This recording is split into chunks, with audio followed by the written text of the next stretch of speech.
Morning, everyone. Morning. Wait, they're notifying everyone. Morning. Oh, Vicky, morning. Morning. Georgina, lovely to see you. Oh, welcome. It's so nice to have you here. Morning. Hope you're doing all right.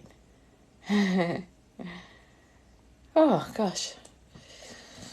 Oh, how are you doing this morning, everyone? You feeling all right? Morning, Lynn. Morning. Nice to have you here. Thank you. You're so lovely. And thank you for being here, moderating for me. Hope all is well with everyone. You've got busy days today? Or are you having a relaxing day today?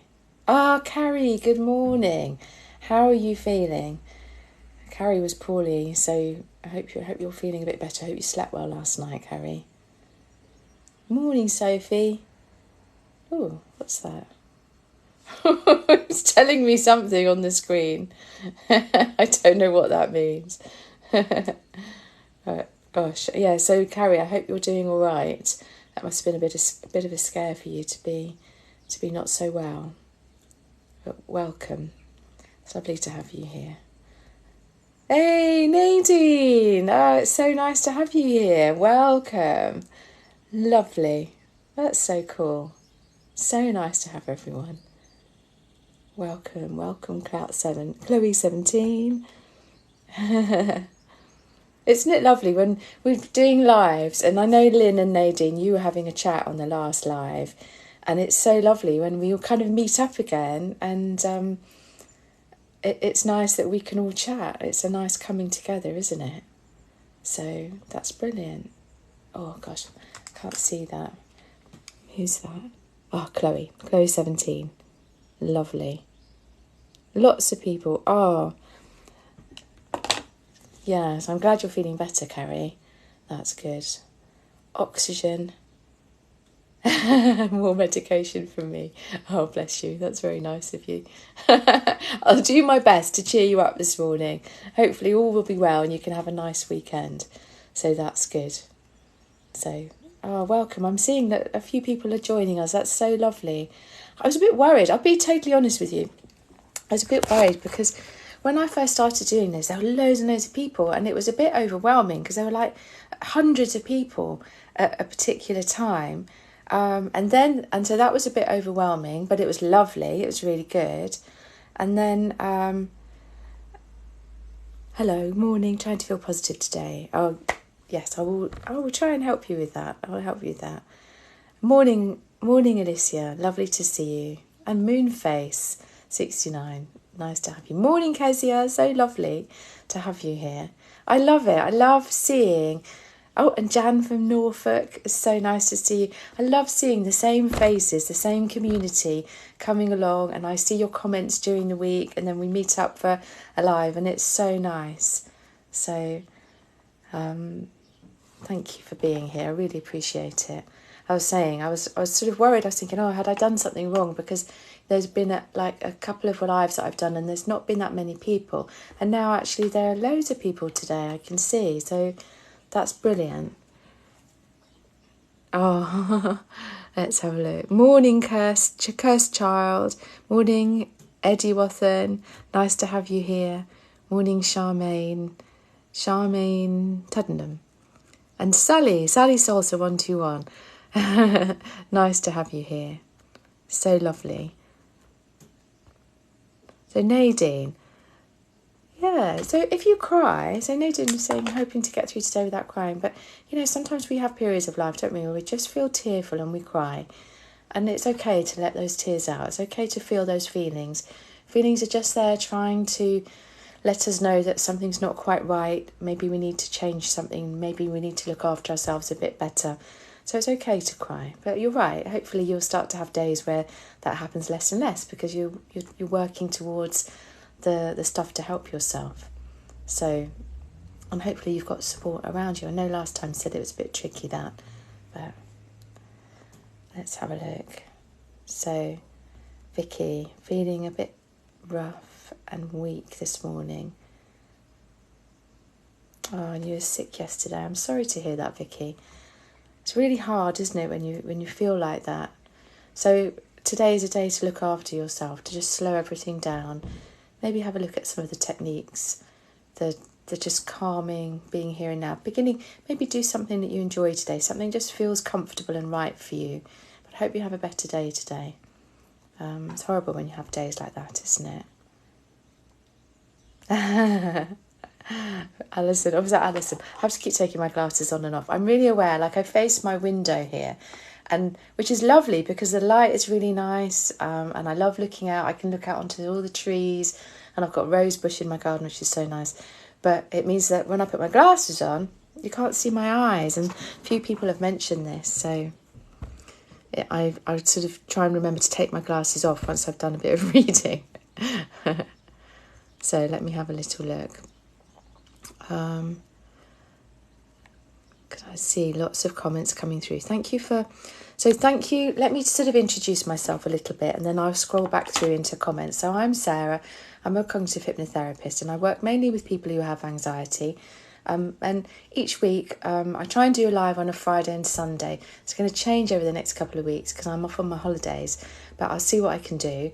But this is a really friendly space where we have I have Lynn as my moderator, and I also have Vicky, I have Jasmine, I have Zanshin. It just depends on who can be here, and I'm so grateful for their help, but to make this a safe space so that we can talk about what's going on for us, talk about our well-being, talk about the wins that we have, talk about the good stuff, but also a place for you to be able to ask questions about what's going on for you. Obviously, this is not a replacement for therapy. And I can only be a bit general and vague, so my apologies for that. And also my apologies if I don't get around to all of the questions, then please feel free to email me. In my link, you can see my website and you can email me any questions that you've got. And also, what I'm going to do is I'm going to start recording these. Well, they're recorded anyway, but what I'll do is I'll put them on my YouTube page. So if you don't have time to watch the whole thing, you can go on my YouTube page, which is linked to in my profile. You'll see there's a whole load of stuff. There's a link. So you can go and watch it in your own time. So hopefully that's a bit helpful for you. So, yeah. Right, let's have a look. Let's get answering some questions. Enough of me waffling on about me and everything. So I'm just scrolling back through some of these because they've come through. Okay, let's have a look. So Alicia Naseby, best part of my week. Well, that's very lovely. I'm hoping that you mean this, not just Friday generally, but that's lovely. Someone first of all asked, and I've forgotten your name. It was a user, I think, that said about how can you be positive more often. So let me answer that first, and then I'm going to come to who's VN Life, talking about being in crowded places. So being positive, I think it's a daily task, isn't it? It's something that we work on day to day. For me, we're all on a journey through life. And sometimes life goes really nicely and sometimes life is really tricky. And all we can do is be curious about what's happening to us and be aware of the feelings we feel, and understand that those feelings don't mean anything about us as people. We're not failing, we're not broken. The feelings that we experience are purely our nervous system sending us a message to say things are not quite right. Either there's something in our environment that feels a little bit threatening or very threatening, or there's stuff that's going on from the past that is triggering us. We're making matches in our present. So, and also we can be looking at the future and worrying about the future. So I think to be in the present as much as we possibly can, and that's a skill that takes practice. I still practice that myself. To be aware that slowing down, connecting with stuff that you really enjoy is really helpful, rather than giving all your focus to how awful everything is, how awful you feel, how terrible the anxiety is, how low you feel, all of those things. And I know that it's natural to have your focus on those things because it's your lived world. To actually begin to work the problem, to be a bit stoic about things, to think, well, this thing has happened. But how can I work this? How can I reframe this in a way that I can perhaps see some little bit of positive in it? And sometimes big stuff happens and it's very hard to see anything positive about it. So I'm not saying for you to be all, sort of skipping around like a lamb in a meadow all the time. No one's like that. I have my moments of misery and sort of worry. So I think what I would say, it's a lifestyle choice of I'm going to do my best to look on the bright side of things and be kind to myself. It might sound a bit twee. I hope it's not. So let me answer that question about being in crowded spaces. So if you're really anxious being in crowded spaces, it's understandable, isn't it? Especially when we've all been through COVID and we've been quite isolated. So it would be interesting to look for you. Where has this come from? When did you start to be worried about being in crowded spaces? And generally, probably, you will look back and think, yes, there was a time when I was all right. I felt perfectly happy in crowded spaces. And then there came a time when all of a sudden it felt bad, or maybe it began to grow and feel bad, feel difficult. And so it's about beginning to be curious about that, having techniques to calm yourself, beginning to wonder, what is it? What makes a crowded space for me? Is a crowded space somewhere outside, or is it just inside? Is it a space with high ceilings, low ceilings? How many people make a crowd for you? And narrow it down so that you look for the pattern and think about, how do you feel? Where has that come from? And it may well be that talking to a therapist might help you with that, or it might be that you could work through this yourself. And it's about, you know where your comfort zone is, probably, at home, and perhaps to just go for little bits of time to a place that might be a little bit of a challenge, and then so you dip your toe in and then you come away, dip your toe in a bit more, come away, so that you're letting your nervous system know that you're safe.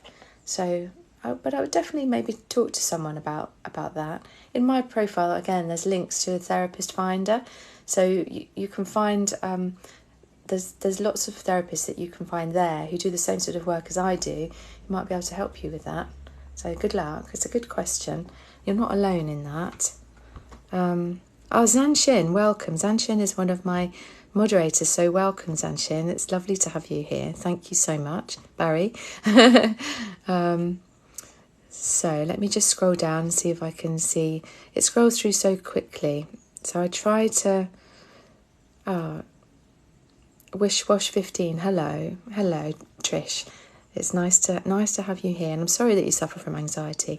You're not alone. You'll see that there's lots of people here that suffer from anxiety, and everyone has sort of different stuff going on for them. Some of you will recognise that you have similar symptoms, and it's quite interesting to perhaps follow each other, perhaps communicate with one another, but in a positive way, in a way that you're helpful and you're looking at the wins. So, yes, let's have a look.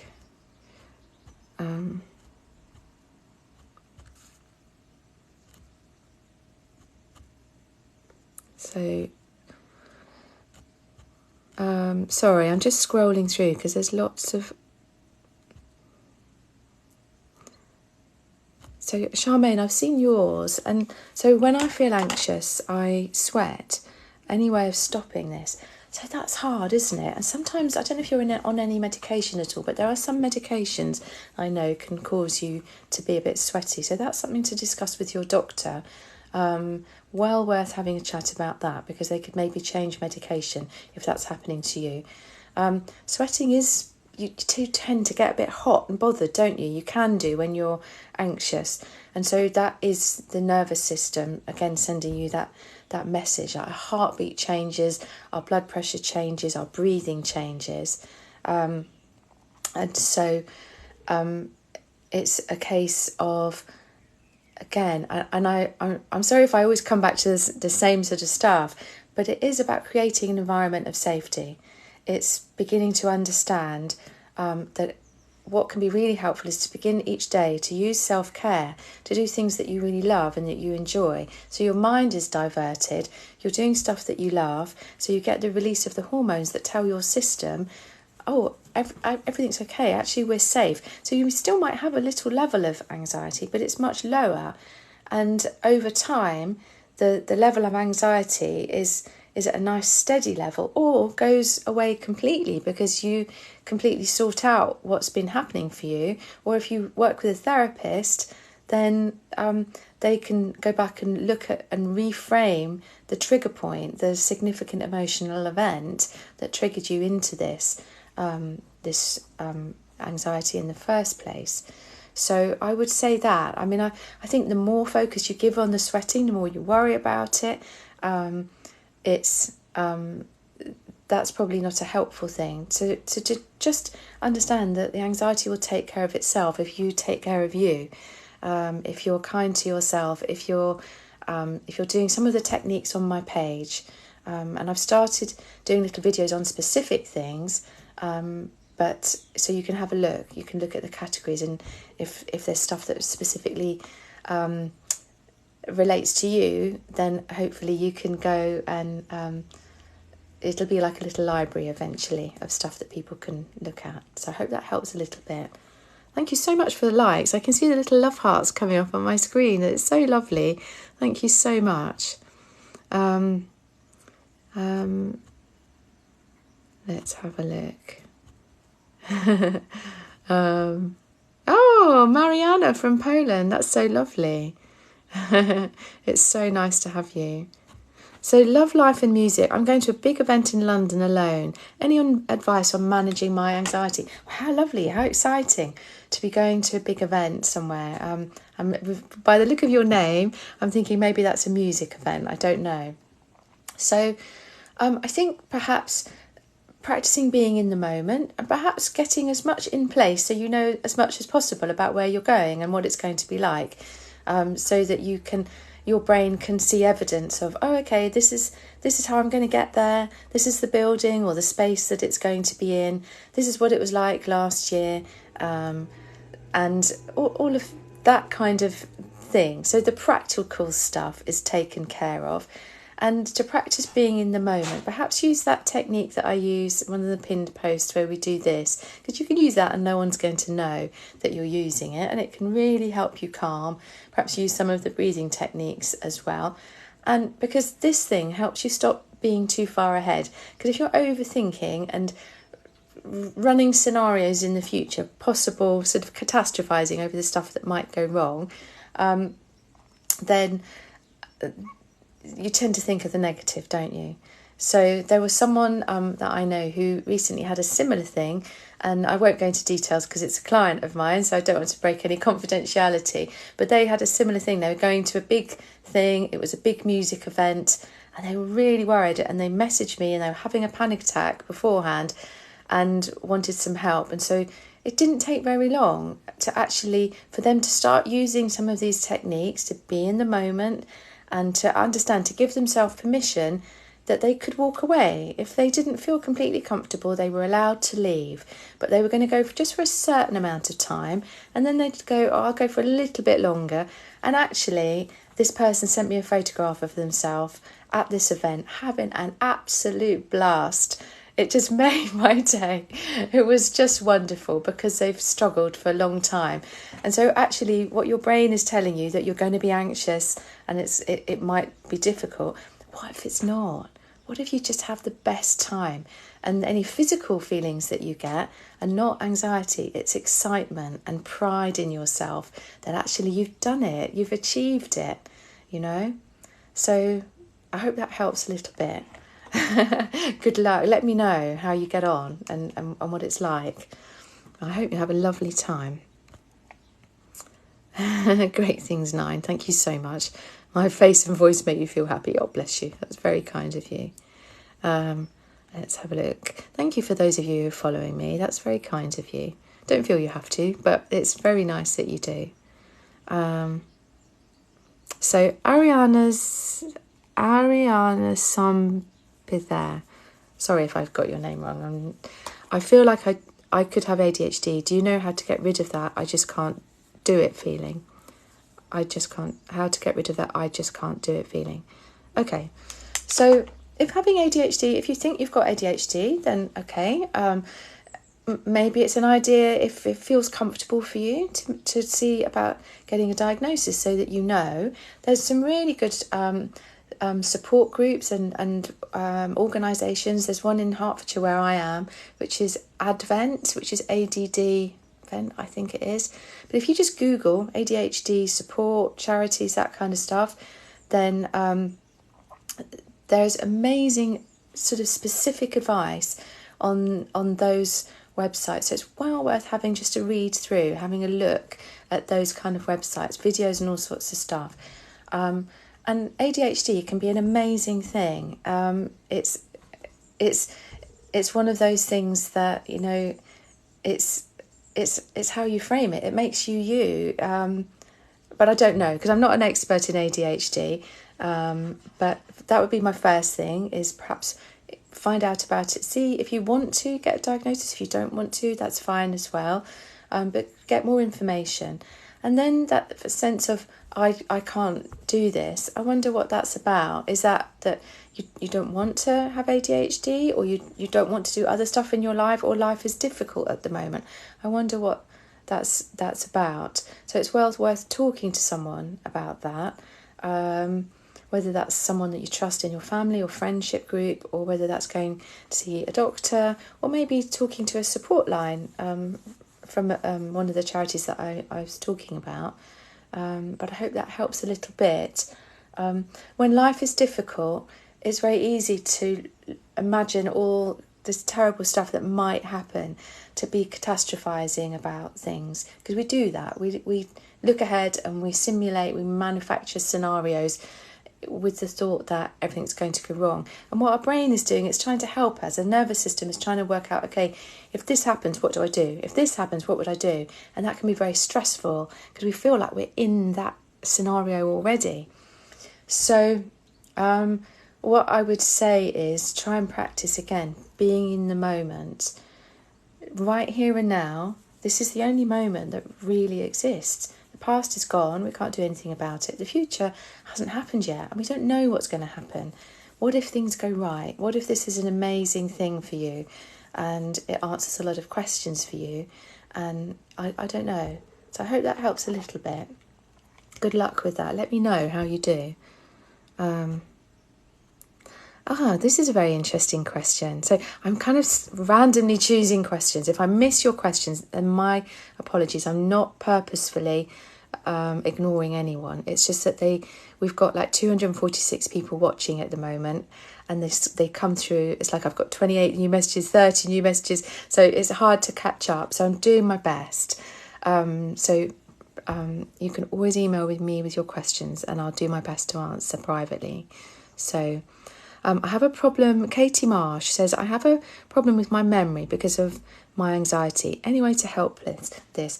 That is such a good question, Katie, because memory can be affected by anxiety. Because what happens when we're anxious, when we're triggered into anxiety, the nervous system triggers fight or flight response. We get a huge release of adrenaline and cortisol. Our body physically reacts, our heart starts beating more quickly, our blood pressure changes, our breathing changes, and we get all of the physical stuff. Because of the change in blood flow, because our blood is diverted, not completely away from our brain, but it goes to the place where it's needed to be, which is our big muscles, so that we can either run away from the danger or we can fight our way out. What happens is that it's diverted away, so that we're not getting the usual flow into the left side of our brain, to the side of our brain where we have speech and language, we have working memory. And so that is an explanation. That tells you why it's very normal when we're anxious not to be able to find our words. Do you know, if you go for a job interview and someone says, oh, what's your name? And you go... It's that kind of thing. Or someone asks you, what did you have for breakfast? You're like, I don't know what I had for breakfast. You know, that kind of thing. Because you literally cannot. Because you're not... That bit of your brain doesn't matter in this moment. What matters to your nervous system is we have to survive. We have to get out there. So what can you do about that is a very good question. So again, it's about lowering those levels of adrenaline and cortisol. So maybe you can do that by taking yourself out of the situation. Maybe you can look at the issue and go, what is it? What is it that's making me nervous, anxious? But always what will help will be connecting to stuff that you really enjoy. And for all my clients, I always say to them when we first meet, I want you to think about self-care. I want you to think about self-management and beginning to connect to these areas in a way that suits you, that you love, that you look forward to. And those areas are connecting with people that you feel safe with, that you love their company, that you enjoy being with. Connecting with your animals, if you have pets, if you love animals. If you don't worry about it. Don't connect with animals. Connecting with yourself, and that could be all sorts of things. Doesn't matter what it is, but it's about you sort of being with yourself, speaking kindly to yourself, maybe meditating, maybe just doing an activity that you enjoy. The next thing is being in nature. Get outside. Go outside every day, whether it's just standing on your doorstep or getting off a stop or getting parking for work a bit further away and just walking the last bit. It is really helpful to be able to do that. Or go out for a lovely walk somewhere. The next thing is exercise, which you can combine with going in nature and being with friends. Then it's about creativity. How can you be creative? You can be creative in lots of things. You don't have to be a great artist. You could be a baker. You could be a cook. You could be a writer. You could just be a scribbler. You could colour in. That's the sort of thing. And the last thing is about learning stuff that you just learn for the joy of it. So doing those things is self-care, self-management, and that management. And all of those things, it's like opening doors to the rest of your life, because you get the release of the hormones which tell your nervous system, it's all right, we're safe. Because you cannot be safe and unsafe at the same time. You're one thing or the other, So it's like being, you can't be a little bit pregnant. You are either pregnant or you're not. You are either safe or you're not. And it's all about the hormones. So if you can do that, then that's a really good start. Some of the techniques that I share on my page can also be helpful. Have a look at those. And there's always the resource of, there's loads and loads of charities, but there's also your doctor, which I know they're under the cosh at the moment. I know it's hard to see a doctor at the moment, but it's not impossible. And it's worth doing that. And you can also approach therapists privately to get help to talk things through and reframe what stuff is going on for you. So I hope that helps a little bit.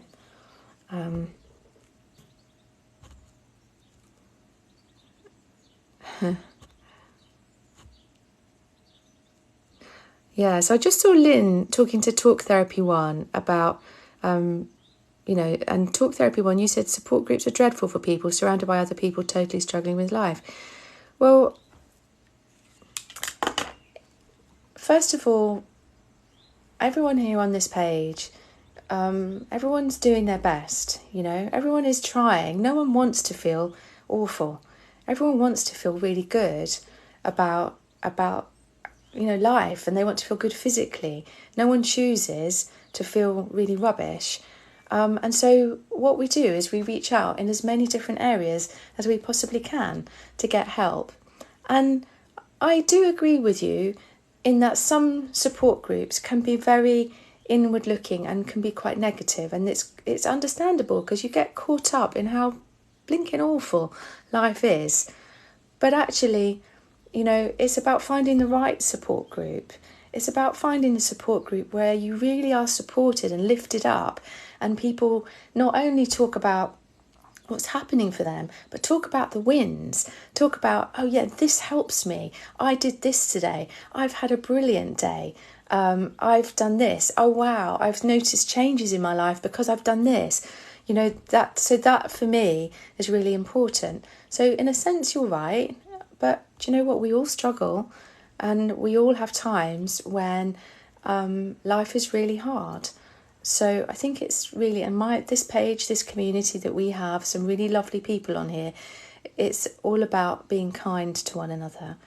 and being a community and being supportive. And I love seeing my moderators, Lynn and Sanshin and Jasmine and Vicky. I see the conversations you have and just quietly helping people, lifting them up, making them understand that none of you are alone. We're all here. We're all in this together. So, kindness is the key. It really is. Okay, let's have a look.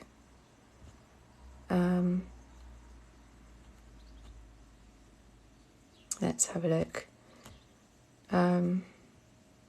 Sorry, let me just... Yeah, absolutely, Barry Zanshin. I agree with what you've just said there, some of your comments. Just having a little look through. So this is an interesting question. So Pills X Roses. So is facing what causes my anxiety really is the best way, because it seems to make it worse? So that's such an interesting question, isn't it? Because it's a balance, and everyone's individual, everyone's unique, and we all have different things that we're anxious about. And I think perhaps there are some therapies that are like bang, you've got to go and you've got to do this and you've got to, really face your fears and all of that kind of thing. And I suppose for me, I can only talk about the therapy that I do.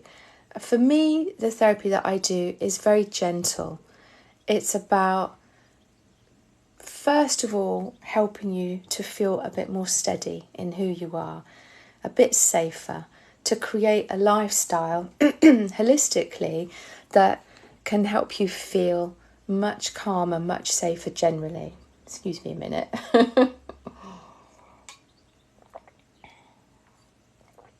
And that's the first thing that we do. And then we kind of narrow stuff down, and someone might have a real fear of going on a train, for example. And so for me, it wouldn't be about, right, come on, you've got to go on a train, you've got to do... It would be like, okay, so what if there was something that you could do around trains that would be a little bit of a stretch, a little bit of a tiny toe into your amber zone? What would that be? And it will be different for everyone. So it might be that you might go with a friend or a loved one to the train station and just drive to the train station and sit in the car and go, and just maybe watch the trains coming in and out, and then go, right, let's go home and let's go and have a cup of tea. So you've dipped your foot into the amber zone, and then you come back to your green zone and you're safe. But it's shown your nervous system, oh, we could do that, and that was all right. And then the next time, well, you might do exactly the same thing the next time. Or you might decide, do you know what, I'm going to get out of the car and I'm going to go into the ticket office or onto the platform. And so it's a little bit. So you're just giving your nervous system evidence that you're all right. Because if you go plunging all the way into your red zone straight away, that's just going to give your brain evidence that actually, yes, this is dangerous, because look at me, I've got this, I feel terrible, I'm really scared. So we're trying to, it's like with a child, we wouldn't, you don't, some people do, but you don't throw a child into a swimming pool and say, swim, do you? You go, right, like I remember with my boys, the first time we went on an escalator. So you imagine, you're like sort of 2-3 years old, and you go, okay, so we're going to go down the escalator. So this is what we do. And we stand, we watch, and we go, so what we're going to do, we're going to do it together, and I'm going to hold your hand, and we're just going to step, like, so we go, and step, and well done, we did it, that's brilliant, excellent. And you hold on, and you're with someone, and you've got that sort of support of two nervous systems together, and you get to the bottom, and you go, right, with the bottom's coming up, and we're just going to step off together, and you do, and it's fine. And so it's just about doing it gently, calmly, reassuringly. So I hope that's helpful. So if you're ever doing anything with your therapy, whatever your therapy is, if you don't feel comfortable in a way that, so it's okay to feel a little bit uncomfortable, to step into the discomfort a little bit, as I say, dipping your toe into the amber zone. But if you're in a place where it's too much, tell your therapist. because you should be able to work things out together so that it is easier for you. All right, so I hope that helps a little bit. Let's have a look. Oh, Fiona Roberts, starting a new job tomorrow and feeling very anxious and nervous. Any advice? Oh gosh, well, good luck. Congratulations on your new job and good luck tomorrow. So it is normal, isn't it? It's completely normal, I reckon. I mean, probably everyone watching now totally feels your pain, because anyone starting a new job would feel a bit nervous. So I reckon, now I tell you what, if you're watching this and you're feeling Fiona's pain, give her a little double tap or something. You don't have to, but just let her see how everyone has experienced that. So it's okay, it's normal, because it's new and it's unknown. And the thing to look, Fiona, look at all those hearts coming for you. Everyone understands what it's like. Okay, so tomorrow, you may well be surprised that you go in there tomorrow and actually there'll probably be someone who's in charge of looking after you, who'll show you the ropes. And the thing to remember is no one expects you to be any good. They expect you to make mistakes. So you can only delight them with how nice you are and how you're willing to learn. So that's the thing to remember. Your brain kind of probably is heading off going, oh my goodness, everything's going to go wrong and they're all going to hate me and I'm going to be useless. Well, no, you're not, because you wouldn't have got the job if they thought you were useless. They obviously like you as a person. They think that you're going to fit in with the team. And also, they wouldn't have given you the job if you didn't have the skills to do it. So again, go on my profile page, have a look at my pinned post with this. Have a look at, down at the bottom of the profile page, there's a thing of breathing techniques. Do some of those and be kind to yourself, okay?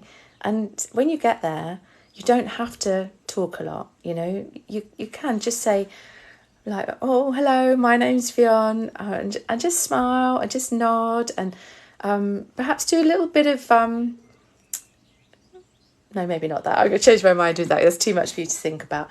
But I would just say, tell people, say, oh, I'm a bit nervous, or oh, is there anything I can do to help? Can I do this? Or can you show me this? So hopefully that helps a little bit. But good luck.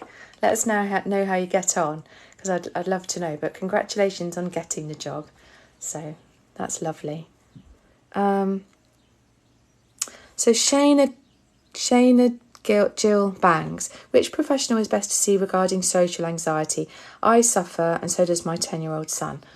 Oh, so I'm sorry to hear that. Social anxiety is tricky, isn't it? It's not a nice feeling, and I think it's the same.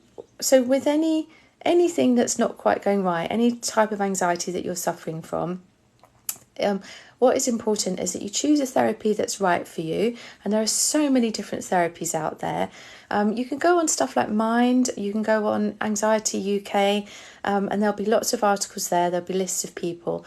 All of the therapists that I work with, if you look at the QCHPA Therapist Finder, we all work with social anxiety with cognitive hypnotherapy. So you could maybe look there. I would say talk to as many people as you can and go with the person who you click with. Maybe it's difficult if he's only 10, isn't it? Go with someone that you think they understand children, because not many people, there's not loads of people that work with children as young as sort of 10. I mean, lots of people do, obviously, but it's important that he feels safe, that you feel safe. And whenever you're working with a therapist, as one of the main things is the rapport, the therapeutic relationship that you have with that person, because you have to feel comfortable with them.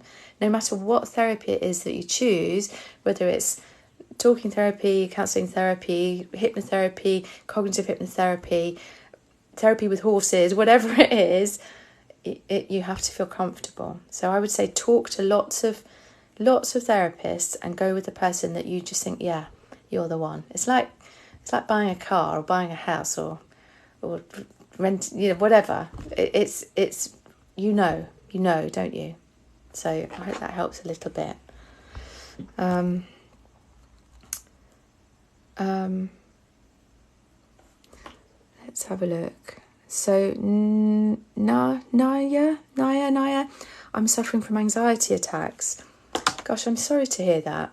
That is very distressing, isn't it, when you have anxiety attacks or panic attacks. And what's happening there is that your level of anxiety, the level of stress hormone in your system just gets to sort of a level of just... And maybe you're getting triggers, maybe you're getting clues before that, and maybe... So there's a few things. So either you can be in a situation where your nervous system is absolutely adamant that you're in danger and it is sending you messages that we need to get out of it and we need to get out of it, and you're not getting out of there for whatever reason, and it sends an anxiety attack. It just ramps up the feelings that you get of anxiety, and your levels of adrenaline and cortisol go through the roof. Or it could be that it appears to come out of the blue. Sometimes you can just be thinking, oh, everything's fine, and then bang, you're in a panic attack or an anxiety attack. And that can be because your system is making a match with something that seems insignificant in your present moment, but it's making a match with something that was similar in the past where you were triggered into fight or flight. So again, the advice that I always give is maybe look at when is this happening.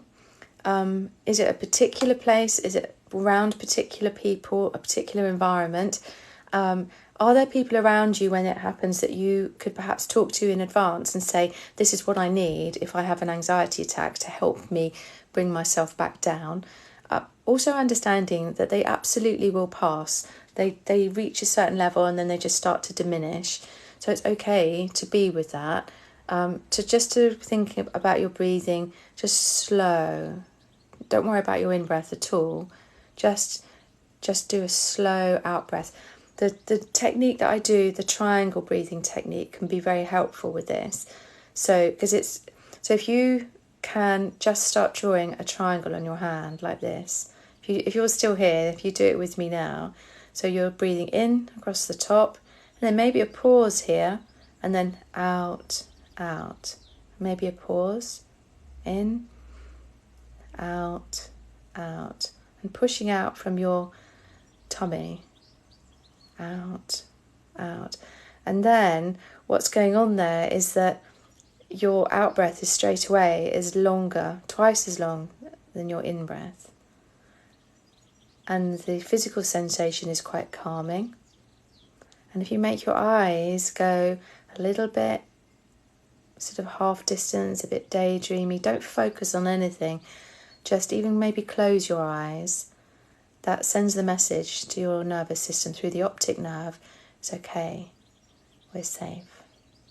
Just slow.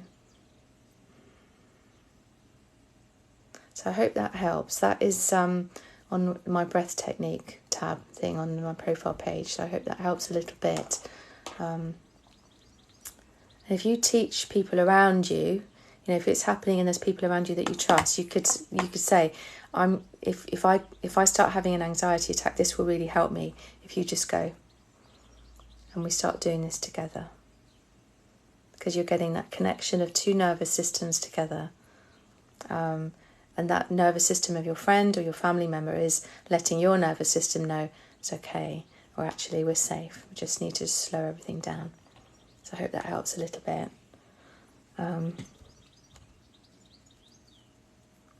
Let's have a look. So, yeah, Sanshin is saying feeling dizzy can be part of the condition. Try relaxation and breathing techniques, to Katie Marsh. So I don't know what that was about. I mean, that is anxiety. I don't know if that was what you were saying there. Let's have a look. So I saw someone said, where am I based? I'm based in Hertfordshire in the UK. At the moment, I'm not taking on any new clients because I've got a waiting list and I've just closed my waiting list at the moment. But I will be. I'm off on my holidays for a couple of weeks.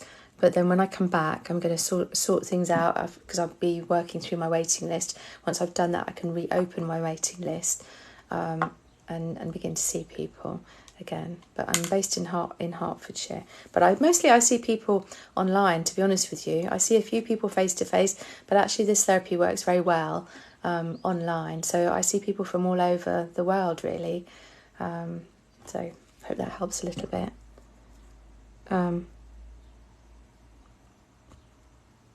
Okay. Talk therapy, I hope you're okay. Don't worry. Let's have a look.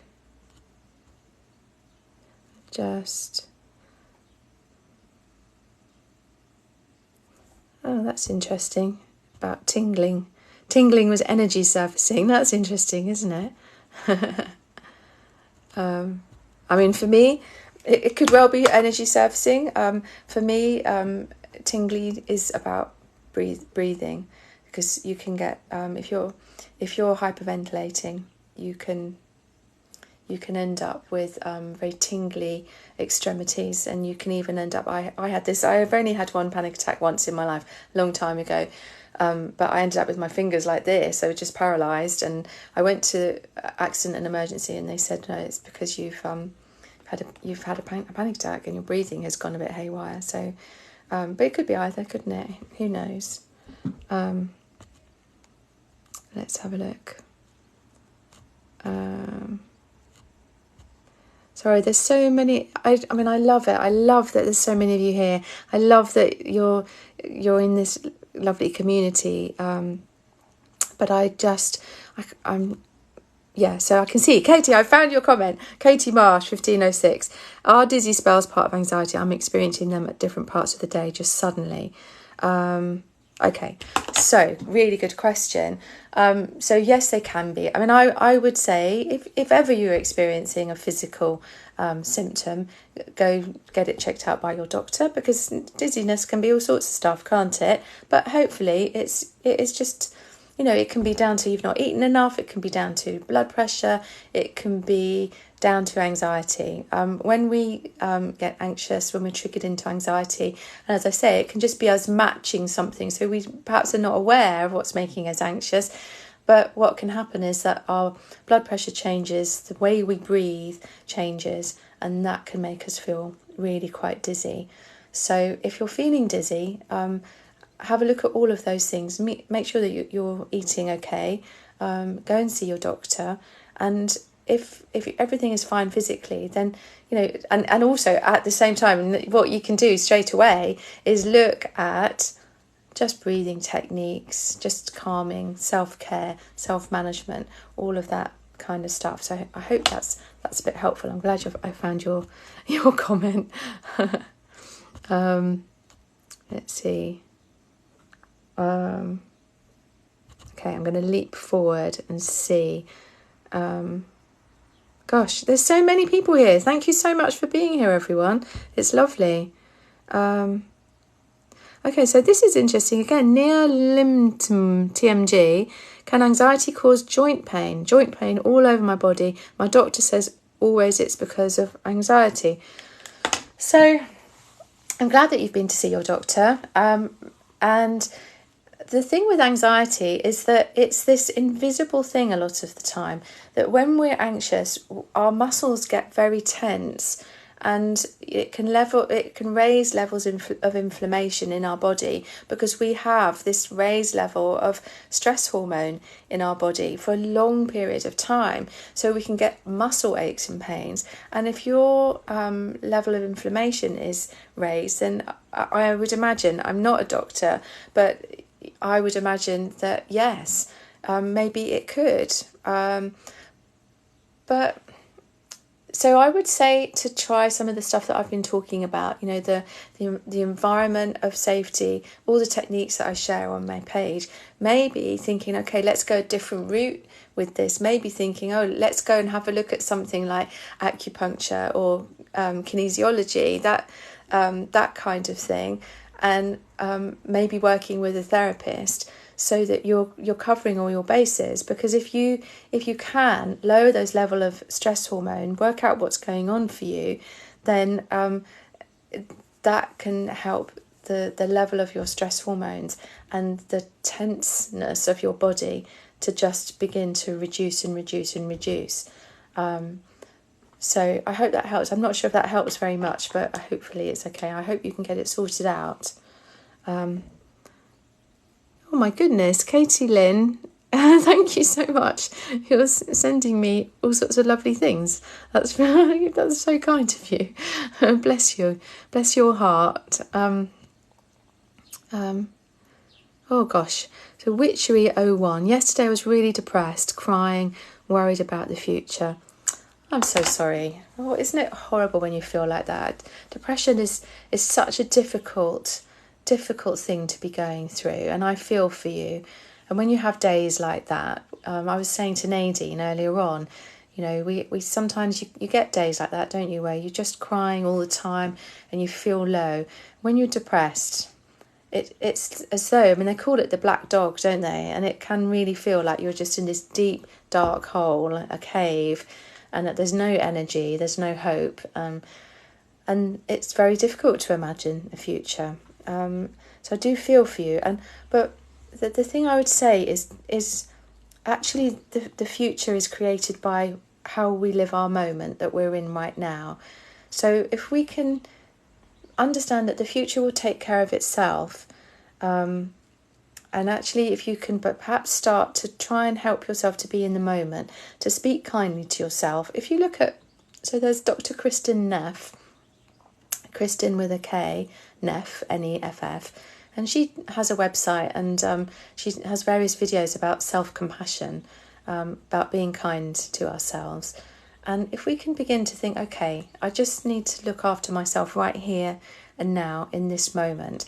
And when you're really depressed, it's very hard to take action, because you're in that place, you're almost in a place of collapse. If you think of our nervous system as being a ladder, and at the top we're in flow, everything is well, we're safe, we're well, we can take action, we feel good. In the middle, we're in the sympathetic nervous system, we're in fight or flight, so we might be anxious, we might be angry, all of those things.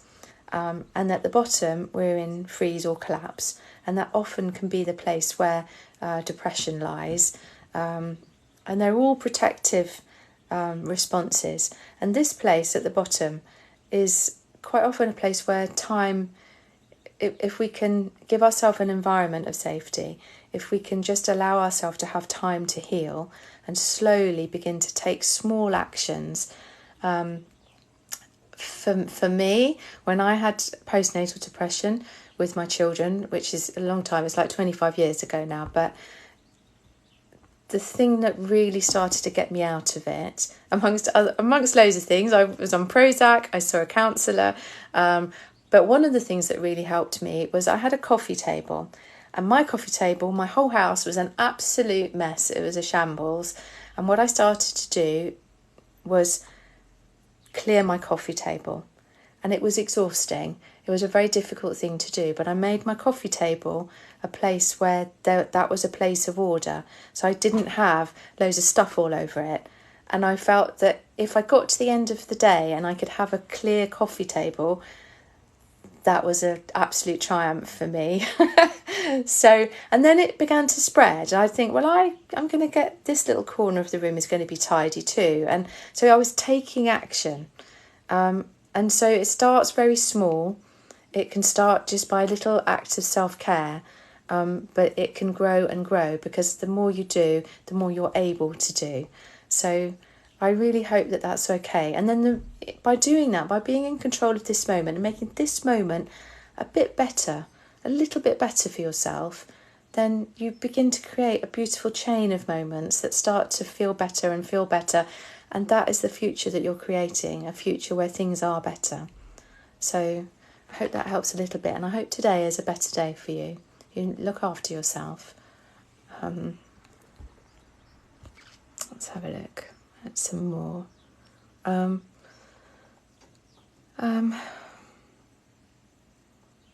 Oh, Just Tracy, hello. It's lovely to see you.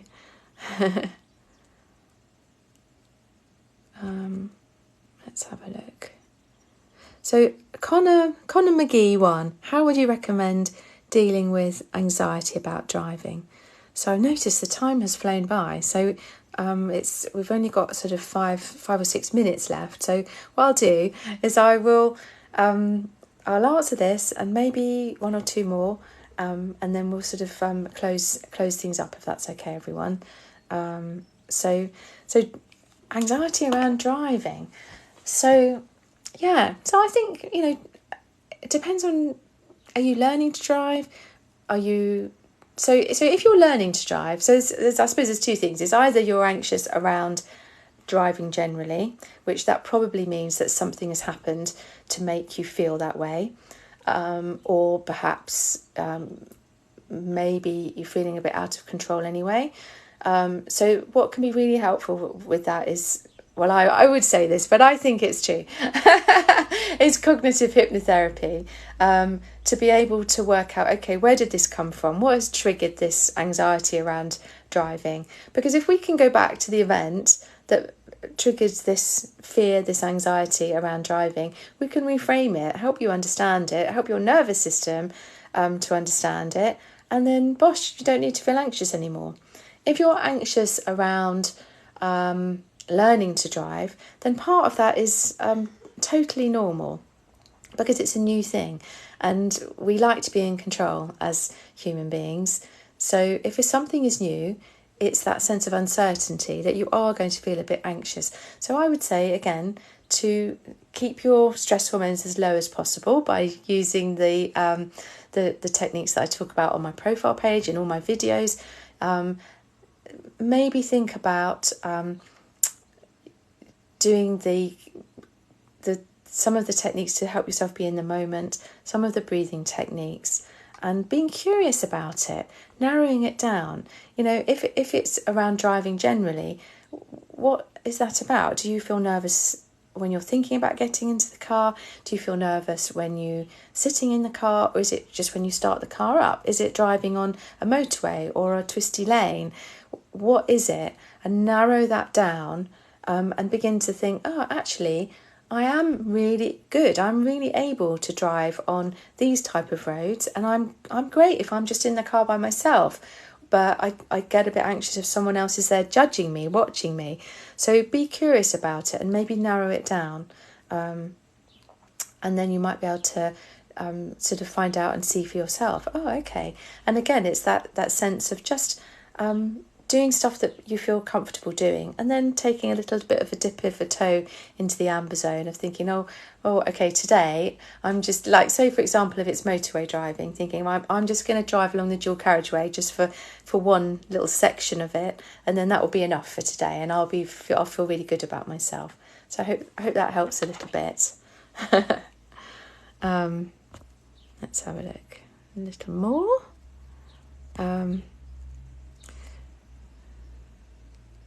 Let's have a look. Oh, so Karen P509, my daughter is getting married in 2 weeks and I'm extremely anxious. Any tips for the day? Well, congratulations. How lovely. How lovely that your daughter's getting married. That's wonderful, isn't it?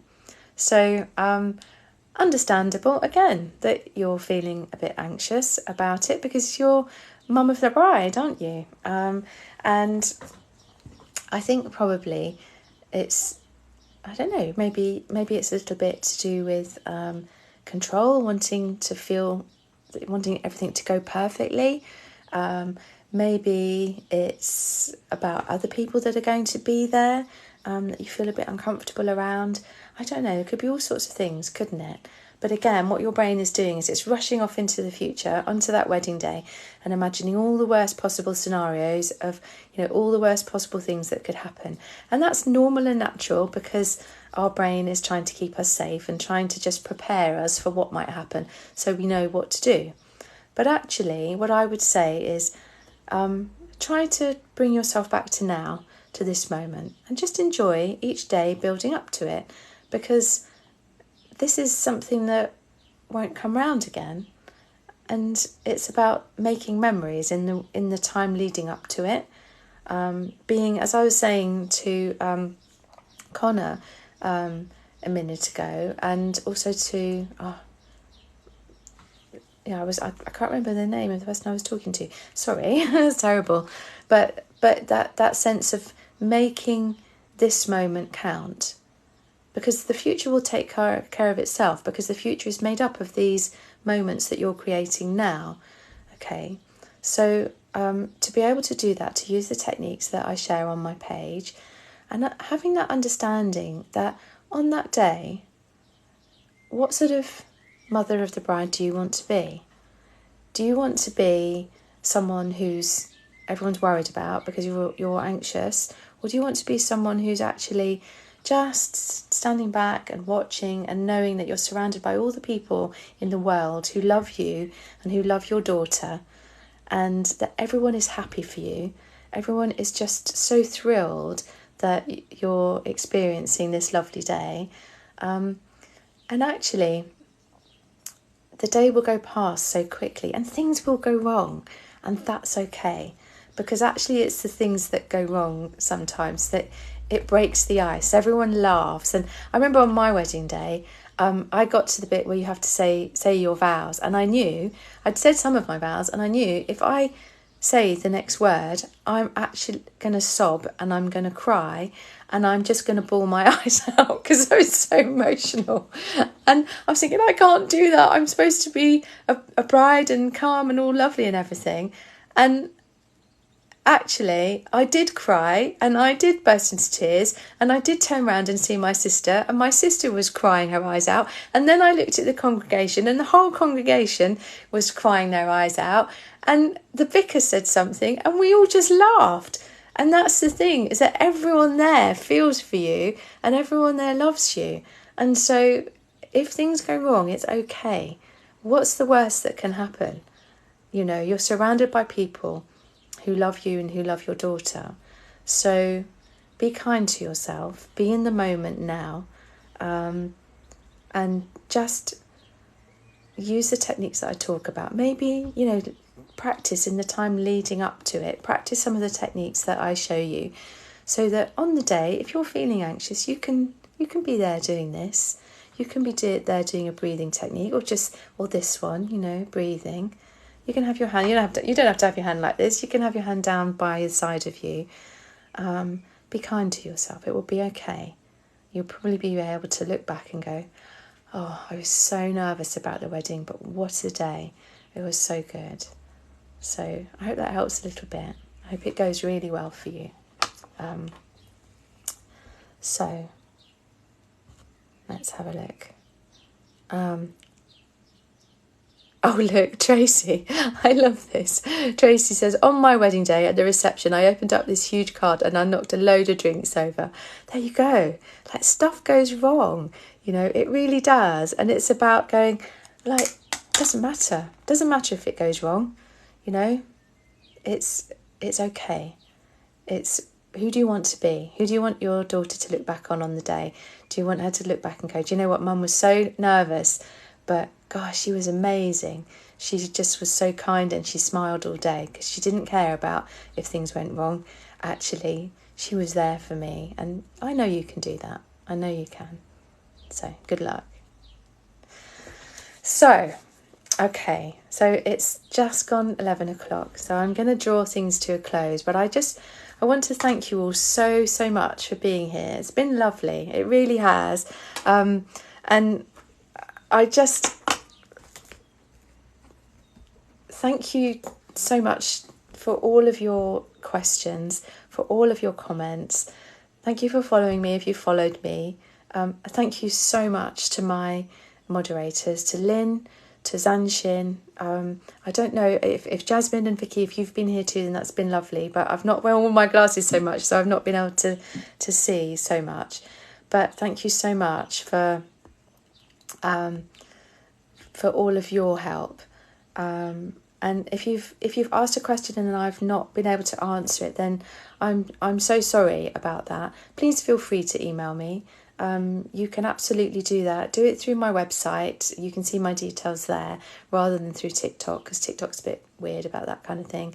Go and have a look on my profile page. In the link thing there's loads and loads of free resources There's a therapist finder, there's my website, but there's articles, there's videos, and there's my YouTube channel. And what I'm going to do is I'm going to upload this video of this live so that you can just watch it in your own time. I'm going to start doing that. So if you fancy subscribing to my YouTube, so you can just sit with a cup of tea in a time where you can actually watch the lives in your own time and pause it and go and do stuff, then that's great. But yeah, thank you so much. Now I'm gonna be I'm not going to be able to do any lives over the next couple of weeks because I'm going on my summer holidays, but I will be back. And so my next live, she said, flicking through her diary, will be in July, I think. So it's going to be the 1st of July. So if you fancy coming along to another one, put that in your diary. I'll put it on my... I'll set it up so you can set a reminder and you can do all that kind of stuff. If you fancy coming along again, it would be lovely to have you. And thank you. This community means an awful lot to me, and all of your support means so much. So I'm just going to read some of your little comments because I can see lots coming in. So I just want to thank you all so much. Thank you for being here. Oh, Vicky Handlebars, thank you so much for being here. I really appreciate your help. I'm sorry I didn't see you earlier because I've not had my glasses on, so people can see my face. So thank you so much.